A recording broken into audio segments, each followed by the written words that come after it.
but Okay. We are live. Just give us 1 second for the Instagram to also go live. Dallas hooks us up. there we go. Instagram is live as well. Okay. Hey guys, welcome back. This is, I want to say, our first full week that we've been doing this show, probably since 2 years ago. So, really excited to have you guys join us and for us to be consistent again. NBA basketball has been popping. WNBA starts this weekend with preseason, so that's exciting too. So, Dallas, we can just dive in. Do you want to do some of the game 3 recaps? Of course. Okay. Let's do I it. guess the easiest way to start is with the free plays that we've been giving out.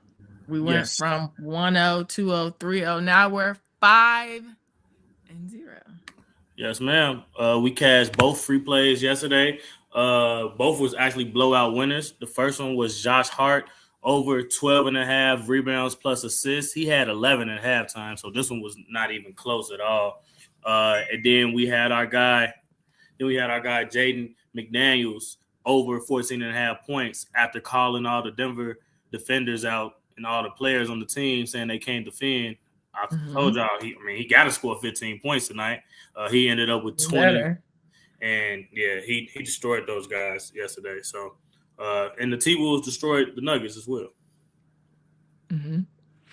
Okay, so let's just dive a little bit deeper into those games. We can start with the Nuggets Timberwolves.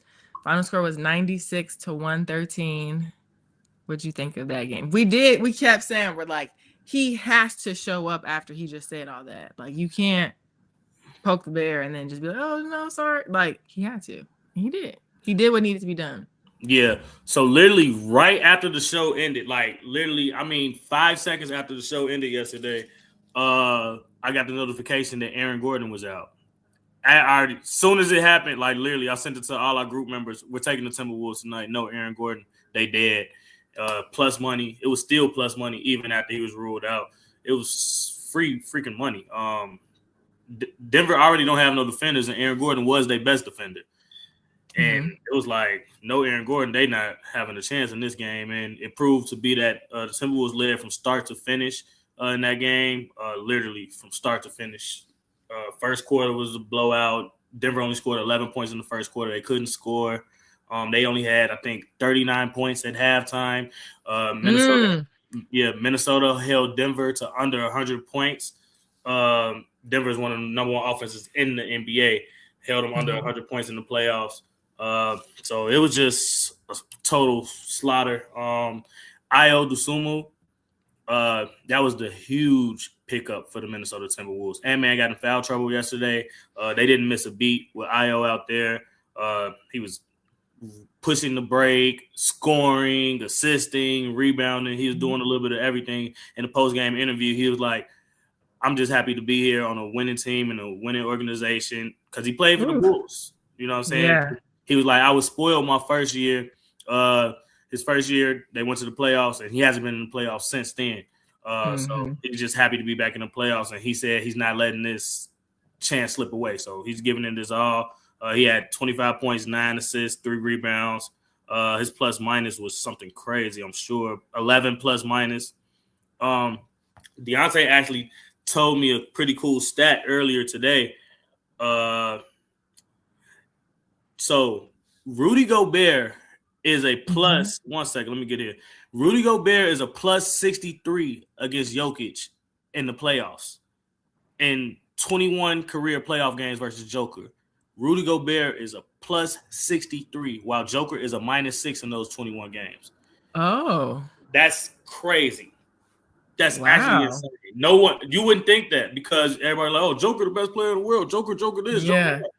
Gobert Rudy's overrated, everybody says too. Joker is a plus 63, and all people do is slander Rudy Gobert. I mean, not Joker. Rudy is a plus 63 against Joker in the playoffs. Yeah. That's crazy. Crazy stat. That is crazy. Rudy locked Joker up yesterday. Denver in trouble, man. Joker was 7 for 26 from the field. He shot 10 threes. He made 2 of them. He had 27 points on 26 shots, 15 boards. 4 turnovers. He was just in hell. He didn't have no help out there. Jaden McDaniels is like sticking to Jamal Murray like white on rice. It's ridiculous. Jaden's really elite defender, 6'8" wing, can move.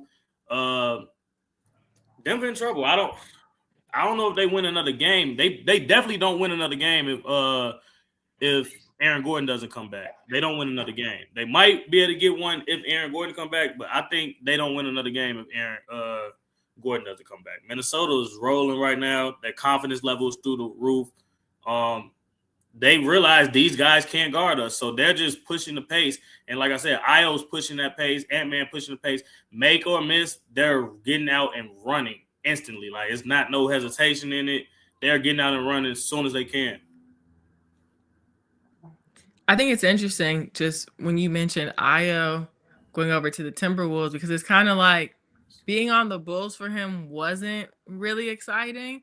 But I think another interesting perspective, just a quick sidebar, is like from like the Rob Dillingham perspective, where you're on the Timberwolves, but you're not really, like you're on the Timberwolves, you're not really doing much, you're not really showing up. And then you go to a Bulls and it's like, okay, now finally I can have a breakout moment where I can score, where I can get rebounds, I can be a player of the game, even though it's on a franchise that isn't as exciting, It's kind of like when they say, would you want to be a star on a lower team, lottery ticket type team, or do you want to be a bench warmer, bench rider on the championship team? Yeah.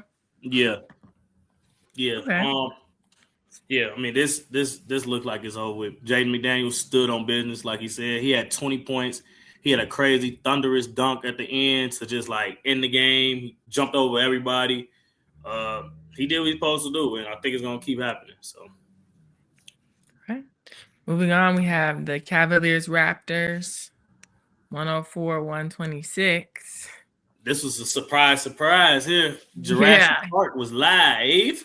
But yeah, so this game, it was a close game. It was a tie game going into the fourth, and the Raptors went on a crazy run. They got that help that I said they needed from people besides the stars. You know what I'm saying? It didn't. Scotty Barnes going to show up. We know that. Brandon Ingram might show up, might not. RJ Barrett showed up. But they got 22 points from Murray Boyles. They got 22 points on 11 of 15 shooting, 8 boards, and 2 assists. The adjustment that coach made was they played Murray Boyles, and he's a great defender. He defends out of South Carolina. He defends the pick and roll well. He can switch everything. He's also strong, so he can wall up with the bigs. And he made this little push shot. So it's like what happened yesterday was the guys that the Cavaliers coach is saying make them beat us, beat them. Murray Boyles not supposed to have 22 points in no game. He just kept hitting his push shot. They leaving him wide open. Jared Allen not even like in the mid range. He's not even going out there. He's just standing in the paint. And Murray Boyles hitting that little floater, just a little floater. That's all he's doing, hitting the floater. He hitting the floater. Let's see what he averages this year. He only averages 8 points per game. He ended up with 22 last night. So that was a big key into them winning. And then the other person that came off the bench and lit the Cavs up and really put the game away in the fourth was Jamison Battle. He had 14. He had 4 threes in 15 minutes. He only averages 3 points per game. So you got those points. You know what I'm saying? That's what you got to happen. You got to have those random guys go off to beat a Cavaliers team like this. Do I think it happens again? Maybe, maybe not. They also held Donovan Mitchell to under 20 points. Held James Harden under 20 points. No one scored more than 18 points for the Cavs, and that was James Harden. He had 18. Mitchell ended with 15. Strus 15. Mobley 15. One of my friends who's in the NBA, he always told me that one of the toughest arenas to play in is Toronto, just because it's a lot to come with it. That's pretty much the only sport they got. Well, they got hockey and stuff like that, but they're big on their basketball. And he was like, it's just a lot going there. The fans are crazy, and you got to go through like extra customs, extra stuff because you're going to a different country technically, even though it's right there. So Toronto's a tough place to play. But I think Cavs get the next game. I think it's interesting because we've been saying that the Cavs kind of have a big four. And so we had this exact conversation before where it's like, well, if they have James Harden, if they have Donovan Mitchell, if they have Evan Mobley, if they have Jared Allen, how do you beat them? And you said, you're like, yeah, you just need the random guys that most people have never heard of, whose over-unders we never talk about. Like, they just have to show up. And then they heard us, and then they showed up and blew them out, dubbed them. Yeah. So definitely interesting to see what's going to happen in that series. And then one more from yesterday, we have the New York Knicks versus the Atlanta Hawks. Very close game. They ended up winning by 1 point. What did you think of this series? The Hawks the Knicks are nicking over and over and over again. It just happens over and over and over again with the Knicks. CJ McCollum, they can't stop him. They don't know who to put on them. They don't know they don't want Brunson on them. They need to put a bigger guy on them, but the Hawks got all those other big guys on the wings. You can't put like an OG Anunoby on him because he's gonna have to guard Jalen Johnson. Jalen Johnson showed up yesterday, filling up the stats. He scored 20. He got 10 boards, had 8 assists. And then Alexander Walker, he played well. Everybody played well. Okongwu played well. He blocked a few shots.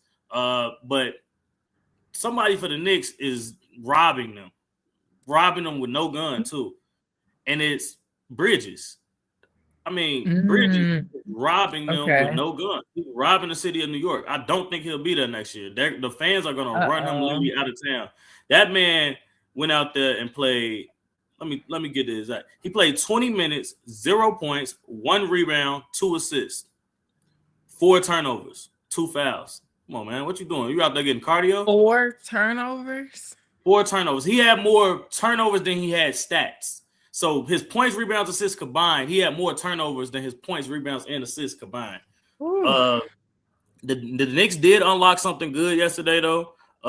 McBride, he scored 15. He hit 5 threes. Somebody has to make some threes for him. The Knicks in trouble, man. This Atlanta team, pretty resilient. The Knicks supposed to be the better team, but it's just not happening. They're supposed to just impose their will on the inside. With their bigs, it's not happening. Knicks can't close games. They had a chance to win the game with Jalen Brunson with about 13 seconds left on the clock. They didn't even get a shot off. They inbounded the ball. Josh Hart, Cat set a bad screen, couldn't get Brunson open. They finally get Brunson the ball. Now it's too late. Brunson went baseline, got double teamed, gave up the ball. Nobody trailed him so that he can get open. You know what I'm saying? The whole side of Brunson was on one side of the floor by himself. If Cat should have came behind him so he'd give him an outlet to, you know what I'm saying, get a shot off or a 3 or something, it was just disjointed. They turned the ball over, didn't even get a shot up. I feel like that's Mike Brown too. Mike Brown, you got to draw up a better play. Snyder for Atlanta, when they needed a bucket, they drew up an amazing play for CJ McCollum to come off the screen and hit a mid-range jump shot to put them up 1. You couldn't even get a shot off, man. You got to get a shot off. That's on the coach. You don't get a shot off. Yes, the players too, but as the coach, you got to get a shot off, man. I'm looking at our Instagram live comments now. Somebody said Mike Brown gonna be in trouble if they lose in the first round. The same thing you were saying. They said Snyder is hunting Brunson on defense. I have a question though. Someone said that Bridges had 0 points, like you said, as a starter. Do you think if you were the Knicks coach, would you take him out of the starting rotation? Who would you substitute him with? Or is it too late to try to do that this far in a playoff series? That's who's on your team.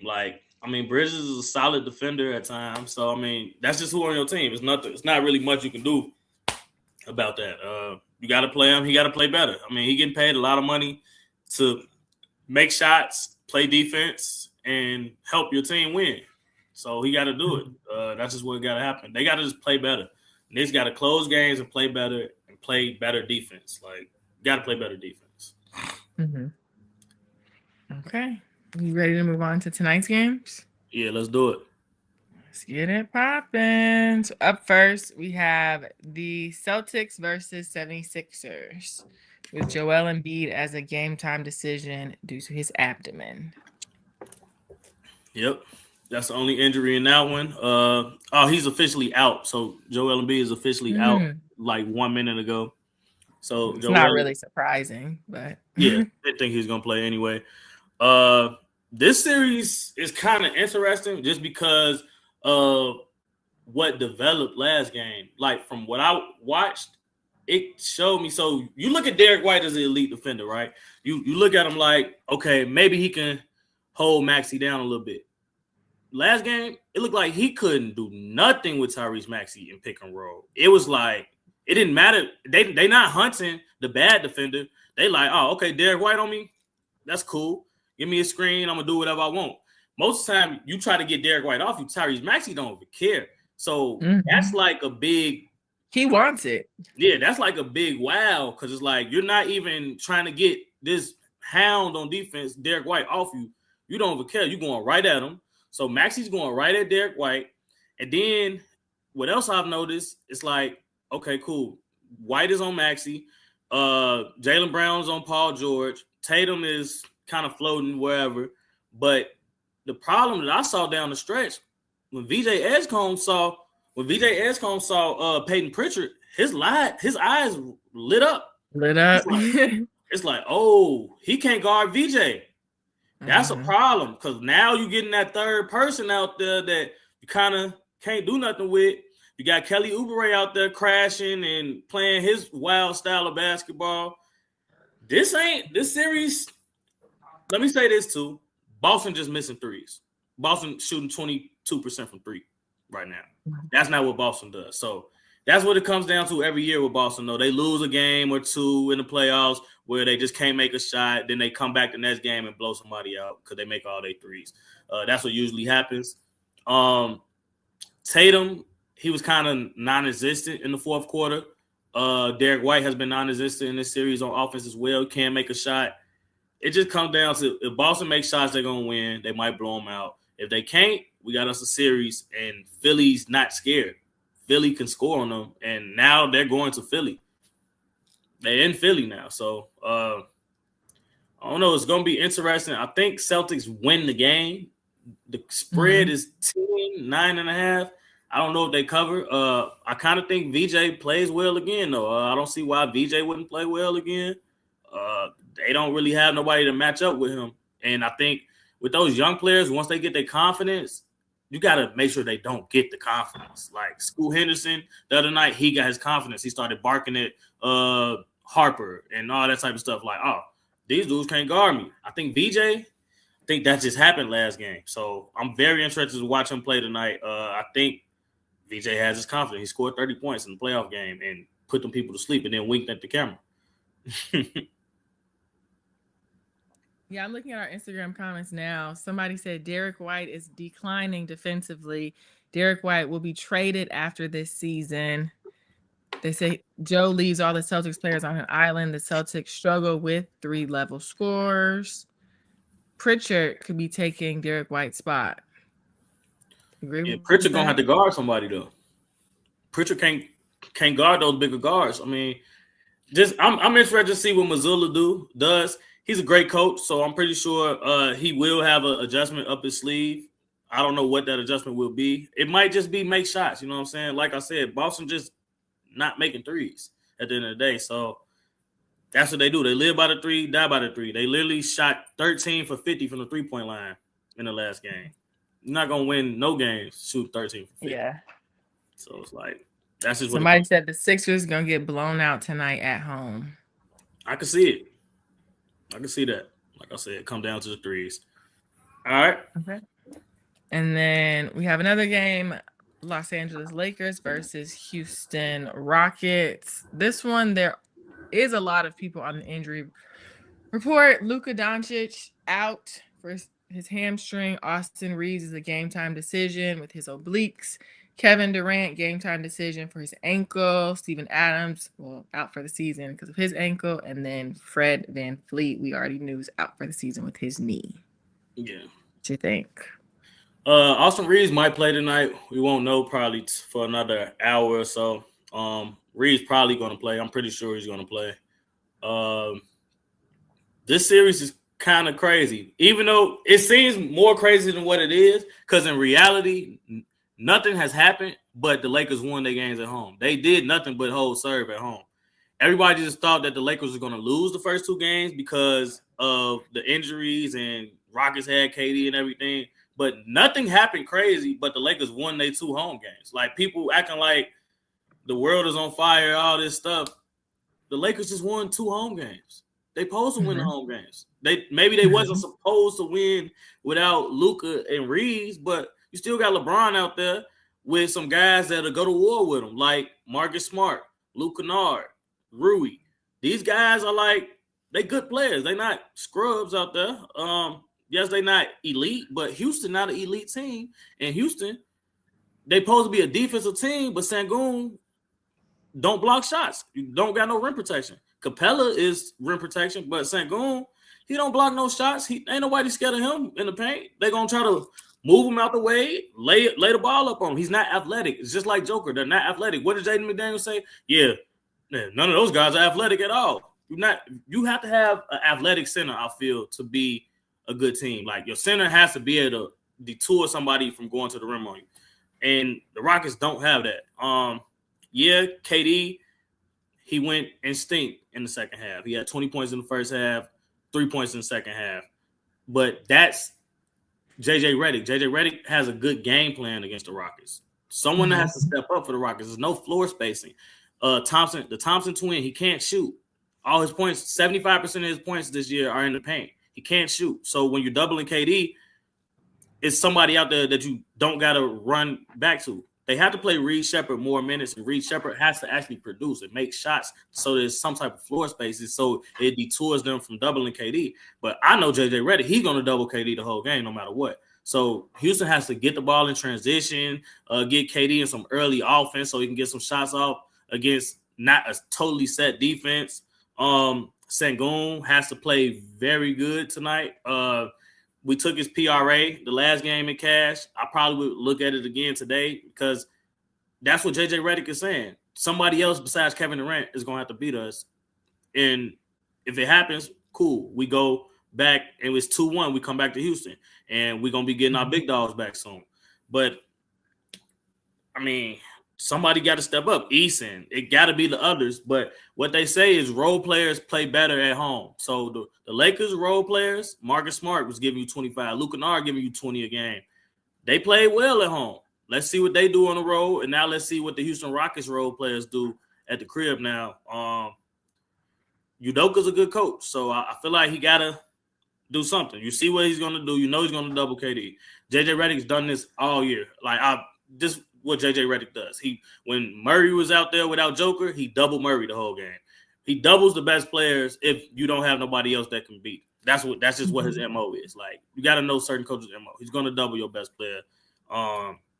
And we're going to see what happens. I definitely think Reed Sheppard has to play a lot more. I also think they got somebody on their bench they should be playing. I don't know if they're going to do it. Dorian Finney-Smith. I think he should play. He's a 3-and-D guy. He can guard. He got some nice size. He makes open threes. He makes open threes. When he was with Dallas, with Luka, he made open threes. He's made open threes his whole career. Let me see what he's shooting from the three this year. 3-point percentage. He's shooting like shit from three. But his whole career, he did shoot like shit. Yeah. He's shooting 27% from three. He didn't play much. He only averaged 3 points a game. But I think he should get a couple minutes in this game. But Reed Sheppard is the key for this game tonight. I'm looking at the Instagram live comment. Somebody said they think the Lakers steal game 3, Rockets win game 4. Someone else said it's going to be a Jabari and Reed type of game, which is essentially the same thing you were just saying. But here's one comment from Twitch that I didn't think we would see, since I feel like you guys have been hating on this guy for all of the games. But somebody said he's going to go off tonight. I agree. Like I said, I think he get his PRA.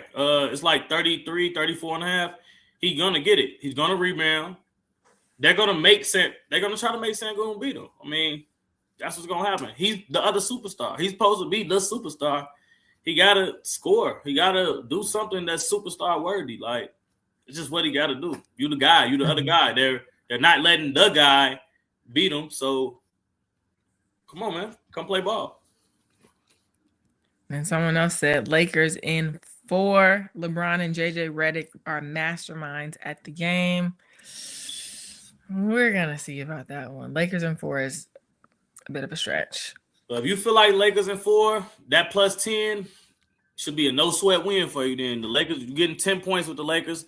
This is like something we saw earlier in this playoffs when Detroit lost game 1, and I told y'all, I was like, why is the spread 8.5 still? This telling me that Detroit is gonna blow them out. I don't think it's the same because I don't really believe in this Houston team, but don't be surprised if Houston smoked the Lakers tonight, because why is this spread 9.5 and they ain't won the game? They letting you get 10 points with the team that's 2-0 in this series outright, won as underdog twice, and you can get 10 points with them, and they getting Austin Reeves back tonight. And the spread is still 9. You're sensing something going on. Yeah, so we'll see. Somebody else said the Rockers about to blow the Lakers out. So I guess we're going to find out. We'll be back tomorrow. Okay, there is one more game tonight. We have the Spurs versus Trailblazers. On the injury report, Wemby is listed as a game-time decision with his concussion, and then Jordan McLaughlin is out with his ankle injury. Do we think Wemby's coming back? And they're just trying to. I think Wemby plays. I think he plays, honestly. Okay. I think he plays for a couple reasons. I think he plays because I don't think the Spurs feel safe in this series with or without Wemby. I keep stressing how good Portland is. Next year, they will be a problem. When Dame come back and they got all these wings and all this, Portland will make the playoffs, and they'll be like a top 6 seed in the playoffs next year for sure. I think no play-in. But I think the Spurs organization don't feel like this is safe. Like, I don't feel like they can say like, oh, yeah, we can not play Wemby tonight. We'll get the next games. I don't think they want to go down 2-1 and then have another game in Portland, potentially go down 3-1. If Wemby can go, if he clears the concussion protocol, he's going to play tonight. Ain't going to be no, oh, we're going to save him. No. Wemby clears the NBA concussion protocol. Wemby going to play tonight, and Wemby going to score 20 to 25 points. He doesn't even seem like the type of player that if he was cleared, that he would choose to sit. Let them say, yeah, exactly. So I think he plays. If he doesn't play, you got to have a big game from Fox. De'Aaron Fox got to do his thing, but the problem is those wings for Portland can defend their ass off. Every wing they probably got, let's say in 2K, like 2K rating wise, they got Kamara, Drew Holiday. Kamara, Drew Holiday. Why am I blanking on their other defenders right now? Kamara, Drew Holiday, Thibault, and Denny plays solid defense as well. They got 4, maybe 5 guys that really defend and get after you and get under you, especially for them guards. So Wemby is the X factor. Like, Wemby is the guy they can't guard. All the rest of that stuff, they playing man-to-man defense. They not doubling no Fox. They not doubling no Castle. They not doubling nobody. They mano-a-mano. Let's ball. Come on, check ball. We ain't scared of y'all. And Drew Holiday got them people clicking on all levels. Then you got the 2 bigs, Robert Williams and Killigan. I do like Robert Williams' PRA today. I mean, he had 24 last game. They got him pretty low. I mean, he's gonna play. He's gonna catch lobs. The pace of the game is really fast, so I do think this is gonna be a really fast-paced game. Wemby or no Wemby, I think San Antonio is going to try to get out and run so that they don't have to go against those defenders in the half court. They don't want to see this Portland defense in the half court without their guy. It's just it's not easy. It's not easy to score on this Portland team at all. I think Fox really has to show up. I also think that it's a problem that Scoot Henderson is not scared of these guys. I'm looking at – so I watch a lot of body language. When I'm watching basketball, especially in the playoffs, I'm watching body language, and I'm watching when something clicks. It was a point in this game where Scoot Henderson got a couple buckets straight, and Dylan Harper started like chirping at him. Then he picked up Dylan Harper full court and said, yeah, come on, let's go. It's like, oh, he not scared of Dylan Harper at all. He ain't scared of none of these dudes. He looking at Castle, Dylan Harper, all these guys on the Spurs because they all young too. He looking at them as his equal. He like, oh, I'm better than these guys. You know what I'm saying? That's what he really think in his heart. So now he's going at them. And when you get, like I said about that confidence, you get that confidence in some of these young players, it can change the series. And he has that confidence. Look for Scoot to play well again tonight because he's not scared of Dylan Harper at all. He look at him like dog food. You mentioned before how you think these teams are equally yoked, except the Spurs have Wemby. So do you think that if Wemby is out, it just comes down to who's hungrier, and that would most likely be the Trailblazers? I think that the Spurs are really well coached. So, and I think that Fox veteran presence, I think Fox plays a lot better tonight. That's just really what I really think. I think that they're going to play with a lot more pace tonight. With the newly crowned Sixth Man of the Year as well. Yeah, Keldon Johnson. I mean, it's a coin flip game without Wemby, man. Like I said, I won't be surprised. I keep saying it. This Portland team good. It's a coin flip without Wemby. So we'll see. We won't know nothing about this game until later. And it's not a for sure win even. It's not even a for sure win with Wemby. So there we go. That's that for that game. Okay. So then now it's just time for your free play. Should I give a free play again, Maya? What you think? I think it's up to you. You do charge for these, but I think people are very appreciative when you help them out. We are 6-0. Yeah. We could make it 7 or 8-0, but it just depends. Maybe the comments can let you know if they want it or not. It's up to you. Yeah, I don't know, man. I'm thinking about it. I've been giving my best bet away. So with our undefeated record, I've been giving our best bet that I've actually been giving my chat. I'm not gonna get that away today. So they're not gonna get our best bet of the day. They'll get something. Let's go Jason Tatum, 10 rebounds, Boston Celtics. He's cleared it in every game. So yeah, I'll go Jason Tatum, 10 rebounds. Okay. Yeah, we'll do that. But you know what I'm saying? When you win, you gotta let me know that you're winning. So I want to give you the best bet sometimes. That's what I think. I don't know if anybody even taking the bets on here or not. So I don't even know. How would you want them to let you know that they won with you? They could just tag us, post it, send it to us, DM, and any of the above, so we at least know that somebody taking the free plays instead of just we giving them out. My mama said, "Don't give out the free play." It's I ain't giving out the max bet tonight, ma. They just get a regular bet. They ain't getting the stuff they've been getting the last few days. I've been giving them the best bet for the chat, so they ain't getting that no more. You're giving them a little appetizer. Yeah. That's a cool bet. Tatum should get 10 rebounds. Okay, cool. And then, as always, you want to go over the... Yep. If you do want our best bets for today and all of our plays for all sports, hockey, basketball, baseball, tennis, boxing, MMA, tennis, soccer, WNBA comes back actually this weekend. We got some preseason WNBA, which is one of our best sports. Text that number right there. Text Legal Licks to that number. If you want our super max bet for today, we do have a bet that we putting $10,000 on tonight. If you want that, text the word max. If you just want to be a part of the group, text Legal Licks. And let's cash another free play. Our max bet tonight, I love it. It's my favorite bet of the NBA playoffs. It's $100. I thought you were about to say it. No, I'm not doing that. It's $100. If it loses, you get your credit back as well. So that's something you should definitely look into. I love the bet. It was my favorite bet of the NBA playoffs so far. Okay. And then you did mention the WNBA being back. Preseason starts as early as tomorrow. They're playing against some other international teams, the Nigeria team, the Japanese team, things like that. But preseason does start tomorrow. So I will encourage you guys to join our WNBA show. It's called She Got Next. We're going to be relaunching that soon as well to go over all things women's basketball. And so, as always, please continue to like, comment, subscribe, and support. We'll see you tomorrow. Blessings. Peace.